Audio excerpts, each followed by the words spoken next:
Well, hello there again. Bernie Miklasz with you with another video here on my Bernie Miklasz Show YouTube channel.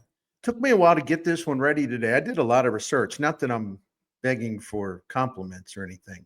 No, it took a long time to kind of go through all this, but I enjoy doing it. I'm kind of goofy in the head that way, and I always try to come up with some really, hopefully helpful and interesting information for you. I run my mouth a lot, but I like to add some substance to that, right? Today, I want to talk about, and I'm wearing my Bob Gibson signature cap. I really love these signature caps. I want to get more of them. There's a Lou Brock number 20. There's an Ozzie Smith number 1. Can't find a Stan Musial. I would assume they would have had one for him, but not really. But anyway, I like it. It's a good, clean look.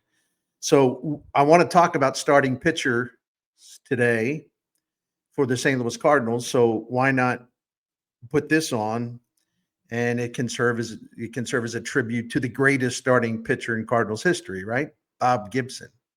But where I'm going to go with this, and I'm about to plunge in, where I'm going to go with this is just kind of review how the starting pitching with the Cardinals, it was a strength for a long time, as we've talked about, and then it became a real burden, a real weakness. One of the factors why, an important factor why they have not been winning as much, especially once they get into the postseason. And so there's a pretty stark contrast. And the contrast would be, I'm going to lay it out to you this way. Look at the high level pitching the Cardinals had with starting pitchers brought into the organization by one way or another, brought into the organization by Walt Jocketty. He needs no introduction, right? A great Cardinals general manager who I think well past due for him to be in the Cardinals Hall of Fame.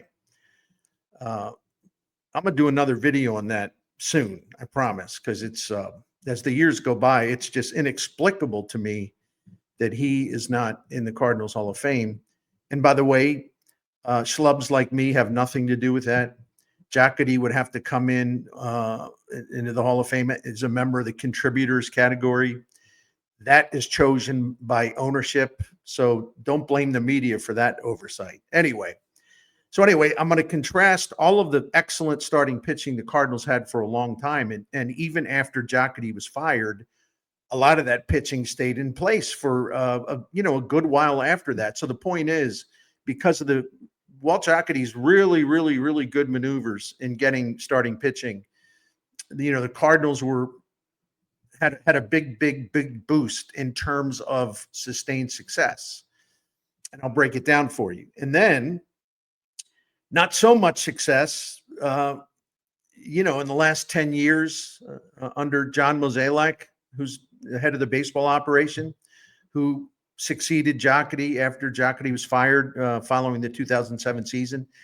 And a big reason why the Cardinals have not been a consistent winner, and why they've, if you start from 2016, they've missed the playoffs 5 times, more than they've made the playoffs 4 times. And a big factor in that is the fact that starting pitching hasn't held up, and they don't have those ace-like hurlers that I think were pretty routine, or pretty much commonplace during Walt Jocketty's time when he was bringing a lot of these guys in. So let me just break down. Let's just get into it right now. How to give you that intro. From 2000 through 2014, and there's another guy in there that came before that. I'll get to him too. I didn't forget about him, Andy Bennis, but I'll mention him later. From 2000 through 2014, that's 15 seasons of ball. 5 St. Louis Cardinals starting pitchers received Cy Young votes: Darryl Kyle, Matt Morris, Chris Carpenter, Adam Wainwright, and Kyle Loesch. Those 5 guys received a total of 729 Cy Young voting points, because depending on where you finish in the ballot, there's a point total assigned to that spot on the ballot. So you add it all up. Those 5 guys between 2000 and 2014, those 5 guys accumulated 729 Cy Young voting points. That's a lot. Adam Wainwright has the most Cy Young voting points during that time, those 15 season, 398. And 395 of those came from between 2009 and 2014. In 2021, he had a good season for the Cardinals, and he finished down ballot, but he got 3 Cy Young voting points. So Chris Carpenter had 289 voting points, but in 2005, he became the first St. Louis starter to win a National League Cy Young Award since Bob Gibson, tip of the cap, in 1970.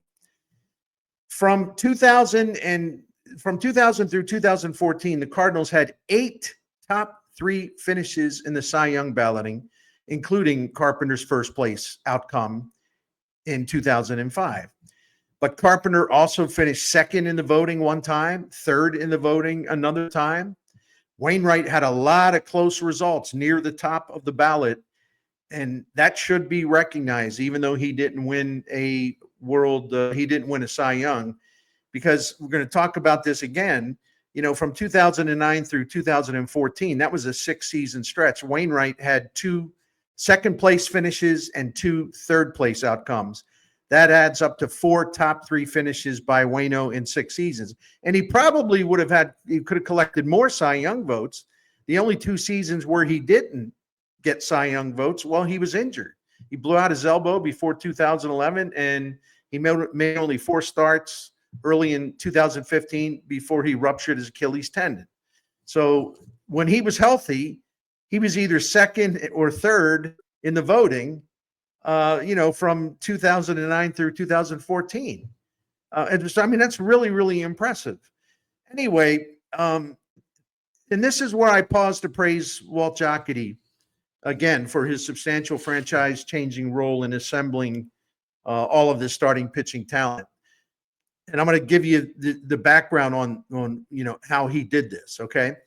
As the Cards GM, Walt Jocketty, he drafted Matt Morris, who is now a Cardinal Hall of Famer, someone who finished third in the Cy Young voting back in 2001. Jocketty traded for Wainwright, who was a 21-year-old Atlanta prospect that had only pitched as high as Double-A in the Brave system.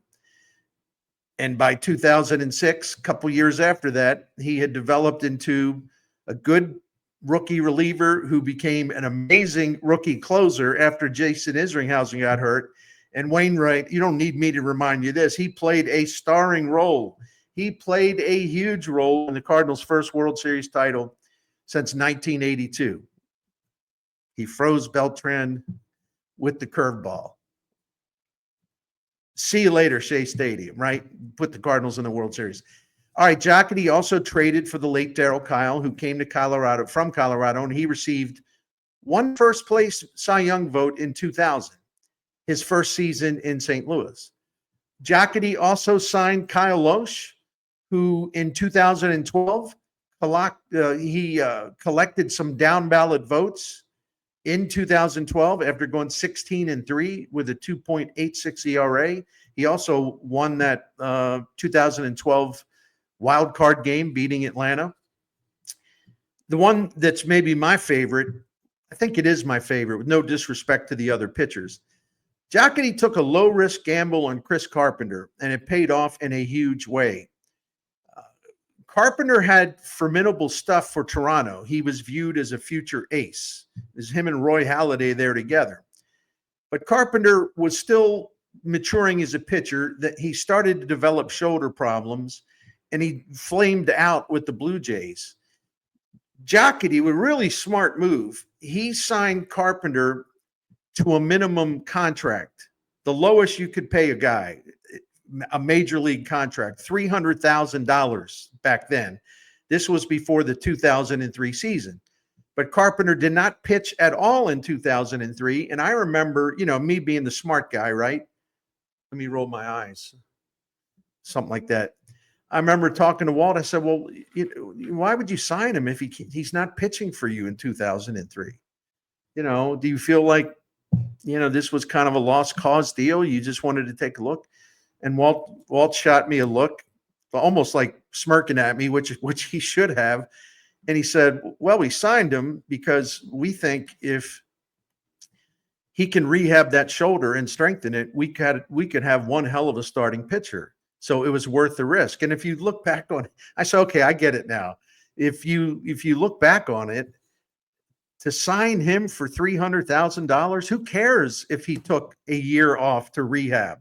Because in 2004, even though Carpenter got hurt late in the season and couldn't pitch in the postseason, Chris Carpenter was lights out in 2004 for the National League championship team, the first NL pennant for the Cardinals since the Whitey Ball days. Anyway, Carpenter didn't pitch at all because Jocketty was very smart. He's playing the long game, making a $300,000 gamble, and it worked. What a great decision by Walt Jocketty. And before I forget, this brings us back to Andy Benes. You know, one of Jocketty's first moves in free agency to land a starting pitcher happened before the 1996 season when Bill DeWitt and the new ownership said, yeah, go for it. Let's do that. When Jocketty signed Andy Benes, and that one paid off immediately because Benes finished third in the 1996 Cy Young voting, which was good for 9 Cy Young points in the format at the time. Benes was a big reason why the Cardinals won the 1996 Central Division title in Tony La Russa's first year as manager here. So if we add Benes to the list, the guys that I just mentioned, that would be 9 top 3 finishes in the Cy Young balloting by pitchers procured by Walt Jocketty. 9 top 3 finishes. And Benes on the list would increase the Cy Young points total to 748 points by Cardinals starting pitchers procured by Jocketty. Now, as we know, Jocketty was fired after the 2007 season because of a rift created when Bill DeWitt Jr. hired Jeff Luhnow, who was coming in from the non-baseball world, but he was in analytics. He was a data expert. And at first, no one understood it, but it paid off very, very well for the Cardinals because Luhnow gave the Cardinals a big advantage at the time. They're way ahead of the curve in analytics and using data to get a competitive advantage. And he also put in a really good draft and development system. But anyway, Jocketty resented the fact that Luhnow was there, and Jocketty, in effect, lost some authority. I understood why Bill DeWitt, after talking to him about 2.5, 3 hours one day about the Luhnow hiring, which had everyone puzzled. I understood completely why Bill DeWitt brought him in, but I also sat back and waited. Okay, well, let's see how this works. But I do understand your reasoning. I also understand why Jocketty was frustrated, why he was angry, why he boiled over to the point where Bill DeWitt said, well, we just can't have this infighting. And he chose Luhnow. I think he would have been thrilled to have both of them stay, but it wasn't going to work out. And then that's when Bill DeWitt Jr. hired John Mozeliak to move up from assistant GM. But that only came after DeWitt tried to hire Chris Antonetti, who was the number 2 guy in Cleveland at the time, who's now been their long-running and very successful president of baseball operations. So anyway, Luhnow did turn the Cardinals farm system into a formidable machine that graduated many a player to the big league club to help keep the Cardinals winning long after Walt Jocketty made his exit. Though Jocketty was gone, the Cardinals' success kept going with major assistance from not only starting pitchers, but also position players. We're only talking about starting pitchers today, though, from starting pitchers and position players that he brought to St. Louis. And as general manager, the young John Mozeliak benefited from Jocketty's lasting impact, his legacy. There's no question about that. You know, and that carried all the way through 2022, which was Adam Wainwright's last good season as a major league starting pitcher. He had that I'll say forgettable 23 season with a 7.04 ERA before he retired. But he did have that one unforgettable start to get career victory number 200, which was probably the highlight of the 2023 season for the Cardinals. So anyway, though Jocketty was gone, the success kept rolling, and in part because of people that were still there because he brought them there. I'm talking about starting pitchers. And the truth is, you don't need me to tell you this, but I'm reaffirming it and adding some facts to it to back it up. The Cardinals have lost their touch in a vitally important task of developing starting pitching. I mean, the Cardinals have done very well in building an assembly line of relievers over the years under Jocketty and under Mozeliak, with Jeff Luno's acumen in there as well.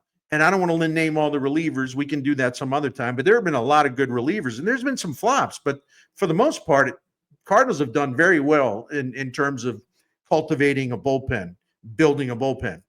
Mozeliak has not been able to match Jocketty's touch in drafting, acquiring, and cultivating starting pitching. He's not even close, really, not even in the same hemisphere. To repeat, the Cardinals have had nine top three finishes in Cy Young voting by starting pitchers that entered the organization during Jocketty's time in office. And that Cy Young voting points total for Jocketty's guys was 748. Now, let's look at Mozeliak's record beginning in 2015. Over the last 10 seasons, the Cardinals starting pitchers brought to St. Louis during Mozeliak's time running the head office have accumulated only 83 Cy Young voting points, 83. And 69 of the 83 were attributed to Jack Flaherty because of his fourth place finish in the 2019 Cy Young voting. The other two Cardinal starters, added by Mozeliak, got Cy Young votes. John Lackey, who finished ninth in 2015, he got one Cy Young point out of that. And Miles Miklasz, who was very good in 2018 after Mozeliak signed him out of was he in Japan at that time? I think he was. He signed him out of from I think the Japanese Major League. If it was Korea, forgive me. I forgot the origin of that. I apologize. But anyway, Michaelis was really good in 2018. He was fifth in the Cy Young voting, and he came away with 13 Cy Young voting points. Here's another way to look at it if we want to kind of sum up the tote board. Walt Jocketty, his starting pitchers that he brought in, 748 Cy Young voting points, 44 first place Cy Young votes in the balloting, 44 first place votes, 9 top 3 finishes in the voting for Cy Young, and the only Cy Young award won by a Cardinal since Mr. 45, Bob Gibson, in 1970. The starting pitchers brought in, one way or the other, by John Mozeliak, 83 Cy Young voting points. So that's 748 Cy Young voting points to 83. Boy, what a... Jocketty got him by a whisker, huh? That was close. 748 Cy Young voting points to 83. No first place votes in Cy Young balloting by pitchers who came in under Mozeliak. No top 3 finishes in the voting. Yes, the cost of starting pitching has gone up since Jocketty's time as general manager, and that gave Walt an advantage because you didn't have to necessarily break the bank to get an elite starter. It is different now. The cost of pitching has gone up and up and up and up and up. But the problem there is Mozeliak, when he was given the green light to spend some money, he whiffed one time. Just the most prominent example, he whiffed one time that $80 million free agent signing of starting pitcher Mike Leake. And the Cardinals had to trade Leake to get him out of here, and they ate some of his contract just to get him out of here. And also the Cardinals under John Mozeliak's watch, although Bill DeWitt had a lot to say about this, famously passed up on a chance to sign Max Scherzer when he was available as a free agent after the 2014 season and was leaving Detroit. And Max wanted to pitch here in his hometown. And then on the other hand, because I am trying to be fair here, okay, Mozeliak was responsible, his regime was responsible for drafting Michael Wacha in 2012, and the Cardinals wouldn't have won the 2013 National League pennant without Wacha, who's still pitching well for the Kansas City Royals. But he did have that chronic shoulder blade condition that set him back for a few years. And it's also important to note, because I'm trying to be fair. Oh, no, I can't be fair to Mo, right? Oh, no. Ernie, you need to stop these videos where you praise John Mozeliak. You're going to lose all your subscribers. I'm only kidding, folks. It's important to mention that they're not here yet, but the Cardinals seemingly have some talented young starting pitchers on the way. Quinn Matthews, Baseball America's minor league pitcher of the year last year and 24 season. He's the real deal, or so it seems. Tink Hence, Michael McGreevy, perhaps Tekoa Roby, who they got in the Texas deal when they sent Jordan Montgomery there. I could mention a few others, but you get the point. Another bottom line, from 2000 through 2014, the Jocketty cultivated starting pitching was a prominent staple in St. Louis's success. The Cardinals ranked number one in the majors in regular season wins, number one in the majors in postseason wins. They competed in more postseason games than any other team over those 15 seasons, and they were fourth in the majors in starting pitcher ERA. And guys that he brought in as starting pitchers, as I mentioned, they continued to contribute to the Cardinals for as many as 15 years, talking about Wainwright after Jocketty's departure. So it was a lasting legacy. And that's why, again, I'm going to do another thing on this, but, I'm going to just say one more time in this video, Jocketty should be in the Cardinals Hall of Fame. He just has to be. And I'll get after that a little more in an upcoming video. Anyway, now let's go back to Mozeliak. The last 10 seasons, the Cardinals are seventh in regular season winning percentage. A lot of that has to do with the 2015, they won 100 games, won the Central that year. That's good, but it isn't number one the way the Cardinals were from 2000 and 2014 in terms of winning percentage. Number one in the majors. Still number 7 since 2015 is not bad. It's just not up to the highest Cardinal standard that had been in place for a long time. And over these last 10 years, the Cardinals ranked 18th in the majors with only 5 postseason wins. That is a huge difference between the Jocketty era and the current era, regime era, whatever. Overall, the Cardinals starting pitching through the 10 years, if you look at the 10-year ERA, it's fine. It's fine. But it has lacked high-impact aces, guys that can just change the season, guys that you can give the ball to for big spots, right? There hasn't been another current time version of Carpenter, Wainwright, Morris, or Kyle, or even Andy Benes. This is one of the reasons why I'm so positive about the arrival of Chaim Bloom, who takes over, who's in charge of rebuilding the Cardinals' decrepit minor league player development system. It's totally outdated. And Bloom will take over as the president of baseball operation starting after the 25 season. But that's why I'm so excited about Chaim Bloom and the guy he hired first, the new farm director, Rob Cerfolio. You know why?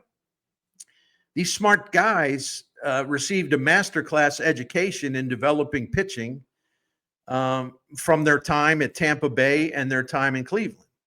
Well, I should say Bloom is in Tampa Bay. Cerfolio was in Cleveland. Pardon me, but you got what I meant. But I wanted to clarify that.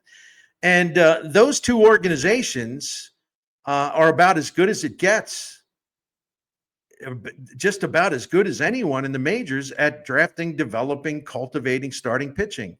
And you want to, if you doubt that, I can only hear it now. But did they win a World Series, Bernie?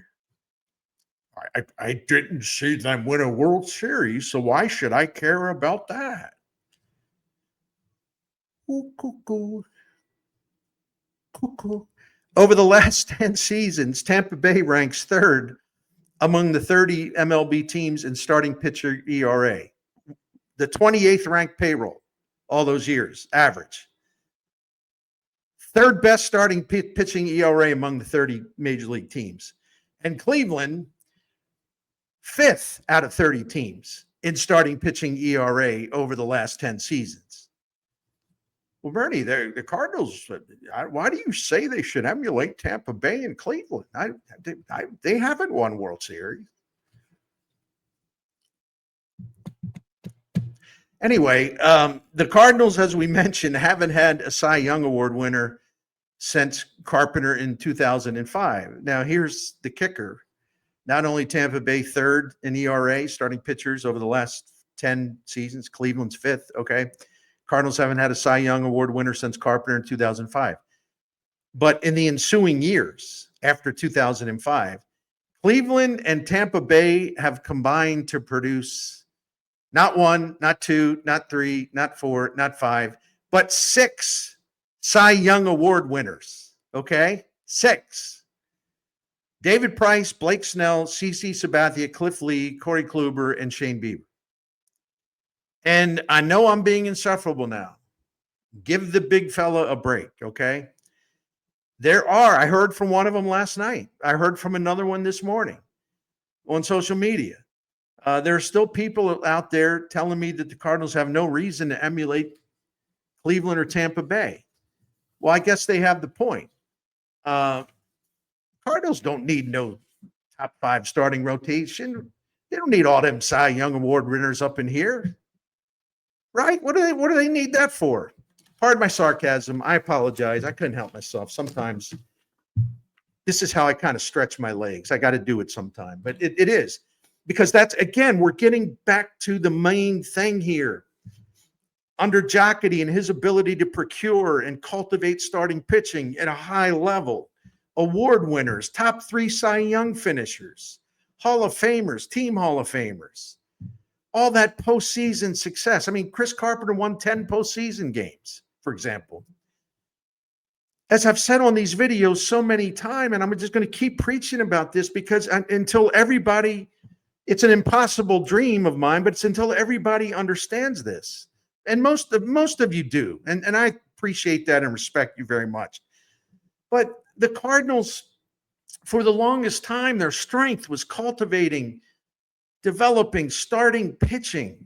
And it was one of the main ingredients for their success. And during the decline here, and again, the last 9 seasons, the Cardinals have missed the playoffs 5 times, more than they've made the playoffs 4 times, and they don't really win in the postseason. It's because they're always scrambling to add starting pitching because they can't develop their own, not in a way that lasts or sticks, right? So that's why it was so important for Bill DeWitt to do what he did and bring Chaim Bloom in here. And for Chaim Bloom, one of the reasons you bring him in here, because he knows where all the smart people are, which is why his first hire was Rob Cerfolio out of Yale, who pitched for John Stupor, the former Cardinals at Yale, but also part of that great operation in Cleveland that really knows pitching.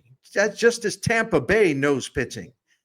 So the Cardinals are going to get back to what they need to do best and what they always used to do best until this last 10 years or so.